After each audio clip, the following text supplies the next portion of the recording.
overwhelmed. This change I want to make is just too big and overwhelming. I'll never have the time it's going to take. I don't have the money to start it. I already have too much to do. What does being stuck look like? On one typical coaching day, Jason looked across the client's desk in his office on the 37th floor.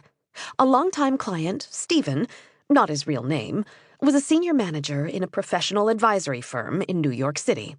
Looking out the window, Jason took in the view of blue skies over lower Manhattan.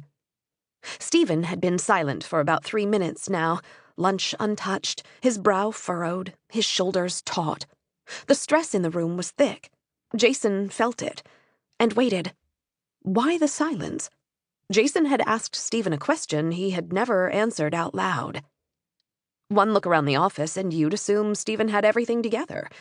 The Hermes tie around his neck, the dual 27-inch computer monitors side by side on his standing desk, the framed family vacation photos on the desk, and a painting of a fogged-in Pebble Beach golf course hanging on the wall. Stephen scheduled this one-on-one coaching session because he knew that Jason helped people manage the complexity of work-life issues. To put it bluntly, Stephen was overwhelmed, stressed out, and stuck. Stephen confided in Jason that he was about to accept a promotion, and he would fly to London every other Sunday and return home Wednesday. He would manage a group of 200 people, and his increase in compensation would be around 15%. This was the role he'd focused on for the past 18 months, but Jason could tell something was off. Before lunch, Stephen told Jason he had been diagnosed with hypertension earlier that month and still hadn't picked up his meds. His wife was worried, he said. He was spending more time in the office than last year. What's more, his kids had started visiting colleges. All 3 would graduate high school in the next 5 years. After a brief chat about the local baseball team, Jason asked, "Stephen, is the work you'd be doing what you want to be known for?" The question hung in the air through an uncomfortable pause. After a long silence, he replied, "Jason, it's what I've been working toward for more than a year. My boss knew it, my wife knew it, but as I map it out, I realize how stressful it will be, how much of my kids' lives I'd miss, how much pressure I'd be under to, how can I say it, be in 2 places at once." Jason listened. Stephen went on.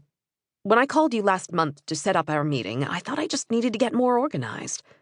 The question you're asking me now, well, I just don't know."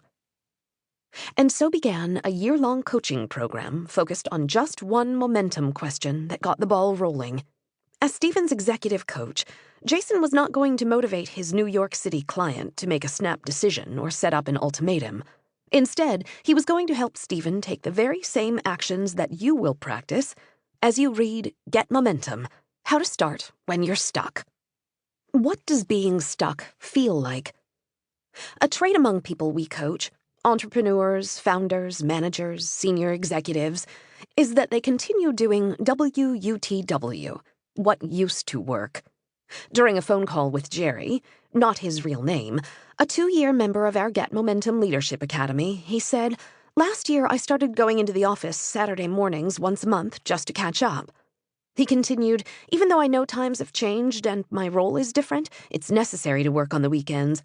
Honestly, I don't see any other way. Here's the problem. For the past 3 months, I've been going in every Saturday."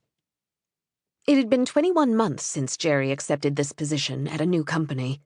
He and his wife had moved from Northern California to Washington, D.C.